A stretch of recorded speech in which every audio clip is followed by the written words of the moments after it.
Imena official muri gahunda y'amakuru agezweho kano kanya tujye guhera ku intumwa ifite umutwe ugira uti ikibazo cy'abanyarwanda batandatu bari muri Nigeri cyongeye kugaragazwa muri Loni.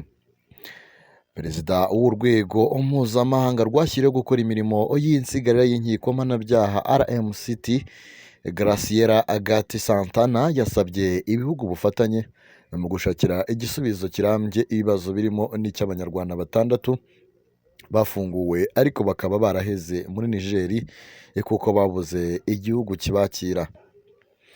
Yabigarutseho kuri uyu wa 10 Ukuboza 2024 ubwo yagezaga iby'urwego ayoboye rwakoze mu kanama k'umuryango w'abibumbye gashinzwe umutekano.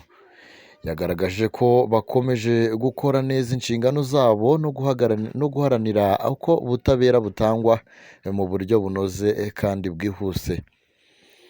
Yifashishije urubanza rwa Dr Gerard Ntakirutimana ruherutse gucibwa n'urukiko rw'ubujurire rutesha agaciro ubujurire bwe, Graciela Agati yavuze ko rwaciwe mu gihe gito kandi ko hatanzwe ubutabera bukwiriye. Yakomeje agaragaza ariko ko hari ibibazo by'ingutu bikibangamiye urwo rwego, bifuza ko hashyirwamo ubufatanye bw'ibihugu mu gushaka umuti urambye. Yashimangiye ko ibyo bibazo birimo n'icy'abantu batandatu bagizwe abere cyangwa barekuwe bari muri Nigeri bakomeje kubaho mu rujijo kandi badafite uburenganzira bemerewe igihe bemeraga kwimurirwa aho. Mu Kwakira 2024 u Rwanda rwamenyesheje inteko rusange y'umuryango w'abibumbye ko rwiteguye kwakira neza abanyarwanda batandatu bacumbikiwe muri Nigeri mu gihe baba babyifuza. Abo ni Zigiranyirazo Porte, Colonel Nteziryayo Alphonse, Kapiteni Segahutu Innocent, Mugiraneza Prosper na Majoro Nzuwonemeye François Xavier. Bamwe muri bo barafunguwe nyuma yo kurangiza ibihano bakatiwe ubwo bahanywaga ibyaha bya jenoside, abandi bagirwa abere.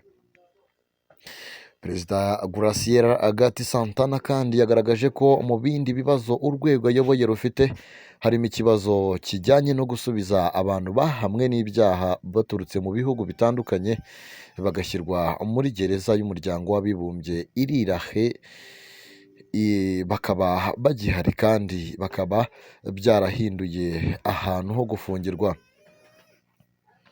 Ikindi yagaragaje gisaba ubufatanye ni urubanza rwa Jojike ndetse na Radeta rumaze hafi imyaka 10 rutarakemurwa kubera ko Serbia itagize ubufatanye mu gufata no kohereza abaregwa bari ku butaka bwayo.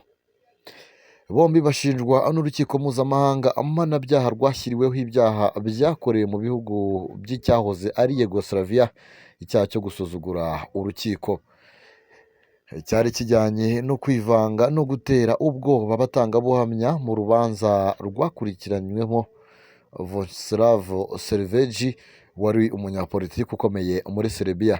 Serbia yanze kohereza Jojike ndetse na Radeta mu rukiko ndetse n'urwego rwa RMCT, bituma nta gikorwa gifatika cy'ubutabera cyakomeje kuri bo kandi byanenzwe cyane n'umuryango w'abibumbye kuko ari ugukuza umuco wo kudahana.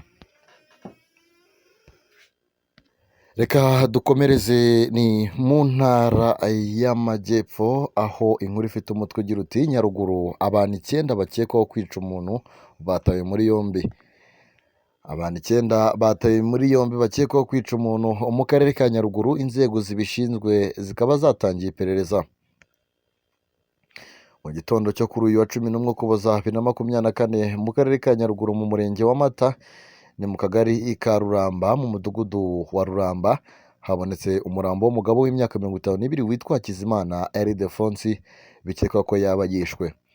Umuvugizi wa polisi mu ntara y'Amajyepfo SP Emmanuel Habiyaremye yabwiye Umuseke ko umurambo wajyanwe ku bitaro bya Munini, hakaba hafashwe abantu 9 bakekwaho gufatanya bakanica bajyanwa gufungirwa kuri sitasiyo ya polisi ya Kibeho. SP Habiyaremye ati polisi irehanganisha umuryango wa nyakwigendera, turababurira kandi utekereza wese kuvutsa undi ubuzima kubireka kuko ubigerageza wese aho yatekereza ko yakwihisha hose azafatwa ashyikirizwe amategeko. Reka tuve kuri iyo nkuru twihute cyane, aho inkuru igira iti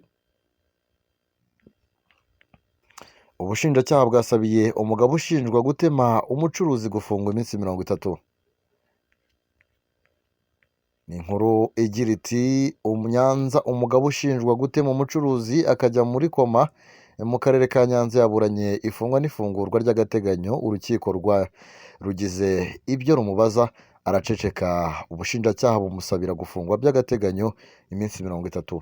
Ubushinjacyaha burarega Emmanuel Munyaneza Elias Itenderi wari usanzwe akora akazi ko gucukuramo umucanga.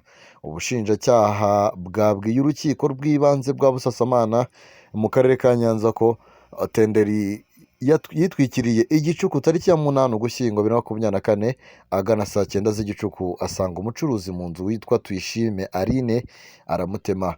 Uhagarariye ubushinjacyaha ati Tenderi yuriye urwego afite umuhoro akura kostara mu nzu Tuyishime yacururizagamo maze amusangamo imbere amutemesha wa muhoro yari afite mu mutwe ku buryo ubushaka kumwica. Ubushinjacyaha bwavuze ko Tuyishime nyuma yo gutemwa yahise ajya muri koma amaramo iminsi 3 maze aho ayiviriyemo avuga ko ari Tenderi wamutemye aramutema aho yashakaga kumwaka amafaranga. Mu gihe yari ari kuyashaka aheraho aramutema mu mutwe akoresheje umuhoro. Ubushinjacyaha burasabira Tenderi gufungwa iminsi 30 y'agateganyo mu gihe iperereza rigikomeje. Tenderi yicecekeye mu rubanza. Umucamanza ati Tenderi, uyu ni umwanya wo kwiregura ku by'ubushinjacyaha bukurega. Tenderi nawe ati murakoze, iby'ubushinjacyaha bundega ndabyemera nkabisabira imbabazi. Umucamanza yabajije Tenderi ati wabikoze gute? Wari uri kumwe nande? Wari ugamije iki kubikora? Uravuga iki kuba usabirwa gufungwa iminsi 30 y'agateganyo? Tenderi yahisemo kwicecekera ibibazo yarabajijwe n'umucamanza ntiyabisubiza. Tenderi kandi yabajije umucamanza niba nta kibazo afite mu mutwe. Tenderi nawe mu gusubiza ati ntacyo. Imbere mu rukiko harimo uyu umugore w'umwana umwe Tuyishime Aline watemwe mu mutwe. Tenderi ari kuburana uyu mugore Tuyishime wari usanzwe acuruza butike. Amarira yamuzenze mu maso asohoka hanze y'urukiko. Tuyishime Aline bikekwa ko yatemwe na Tenderi umurebeye inyuma arakomeye, ariko wakwitegereza mu mutwe ukabona inkovu y'umuhoro. Bikekwa ko yatemeshejwe n'umusatsi mu musatsi akigira kubera igikomere cyo mu mutwe. Amakuru yizewe agera ku Museke ni uko Tenderi agifatwa na RIB yahakanye ibyaha aregwa. Ageza mu bushinjacyaha ntabwo yahakanye ko atatemye Aline. Gusa abo bafunganye kuri sitasiyo ya RIB ya Busasamana baje kumugira inama bamubwira ko hari ibimenyetso bimushinja ikizakwemera icyaha agasaba imbabazi, maze ageze mu rukiko yemera icyaha anasaba imbabazi. Emmanuel Munyaneza Elias Tenderi yari atuye mu kagari ka Nyaruhombo, ni mu murenge wa Rwaniro mu karere ka Huye. Gusa ibyo akekwaho yabikoreye mu kagari ka Mubuga mu murenge wa Rwabicuma mu karere ka Nyanza.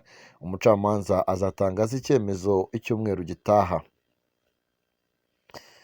Turacyari mu makuru hano ku Imena Official. Mureke twakwanye twihuta cyane tujye no kuri ino nkuru ari nayo muri buze kunyemerera tukaza gusorezaho mu by'ukuri.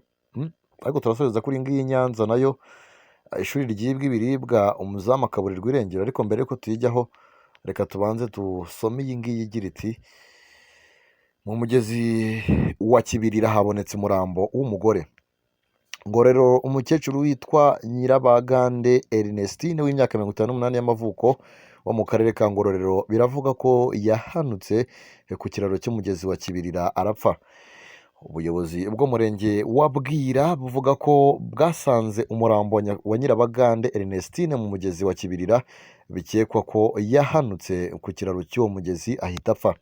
Inkuru y'urupfu rwe rwamenyekanye kuwa mbere tariki ya 9 Ukuboza 2024. Umunyamabanga nshingwabikorwa w'umurenge wa Bwira Nzabakurikiza Alphonse yabwiye Umuseke ko Nyirabagande yavuye iwe mu rugo ajya kwica akanyota mu gasantere, ahava abwije ashaka kugaruka mu rugo, ageze hejuru y'ikiraro aranyerera agwa mu mugezi ahita yitaba Imana. Ati ejo yabonywe n'umusore wari uhanyuze agiye gukina umupira aratabaza, tuhageze dusanga ari mu mazi yapfuye. Gitifu Nzabakurikiza avuga ko bageze ku murambo saa 9 z'igicamunsi bawujyana ku bitaro kugira ngo usuzumwe. Umuyobozi w'akarere ka Ngororero Nkusi Christophe avuga ko ikiraro bikekwa ko uyu mubyeyi yaguyeho ari kirekire kandi kikaba kidakoze mu buryo bwiza kuko ari ik'ibiti. Ati aho Nyirabagande yahanutse ni hagati y'utugari tubiri two mu murenge wa Bwira, gusa yaguyemo nijoro. Nyirabagande Ernestine yabanaga mu nzu n'umwuzukuru we umwe kubera ko abana be babiri bashatse ndetse n'umugabo we akaba aherutse kwitaba Imana. Mani mwakiri mu bayo, reka dusoze n'amakuru yacu dusoreza kuri ino nkuru. Ni mu karere ka Nyanza mu ntara y'Amajyepfo, aho ishuri ryibwa ibiribwa umuzamu aburirwa irengero. Ishuri ryo mu karere ka Nyanza ryibwa ibiribwa maze umuzamu we aburirwa irengero, RIB ikaba yatangiye iperereza. Byabereye mu karere ka Nyanza mu murenge wa Busoro mu kagari ka Munyinya ni mu mudugudu wa Cyuriro. Umuseke wamenye amakuru ko kuri icyo kigo cya GS Munyinya hamenyekanye ko abantu batazwi baraye baje ahabikwa ibiribwa bica giriyaje bibamo ibintu bitandukanye birimo umuceri ibiro 200, amavuta yo guteka litiro 35, umunzani w'umuriro bapimishaga ibiribwa, amajerekani 3 yashyizemo amavuta. Amakuru avuga ko uwabimenye bwa mbere ari umuzamu ariko atazi igihe babyibiye, nawe abibwira umutetsi bigera kuri mwarimu. Kera kabaye ubuyobozi bw'ishuri nawe aza kubimenyeshwa kuko byabaye mu gicuku. Umuyobozi w'ishuri rya Munyinya Gafuku Baritazari yabwiye Umuseke ko ibyibwe birimo amavuta bayamaze, ariko biba ngombwa ko ibindi bigo bituranye byabahaye amavuta babasha gutekera abanyeshuri. Uriya muyobozi akomeza avuga ko umuzamu yahise atoroka akaba atari kuboneka, inzego zibishinzwe nka RIB bakaba batangiye gukora iperereza. Nanga dusoreje amakuru twari twabateguriye, nizera ko ayo twabagejejeho yabashije kuba abanogera. Mukande subscribe hanyuma tujye tubana mu biganiro tugenda dushyira buri munsi, by'umwihariko amakuru abagezweho hirya no hino, yaba hano mu bihugu duturanye ndetse no mu bihugu bya kure. Ntibagire gukanda like kandi unasharinge kugira ngo n'abandi bajye babasha kubona ano makuru kandi babonere ku gihe. Mugire ibihe byiza.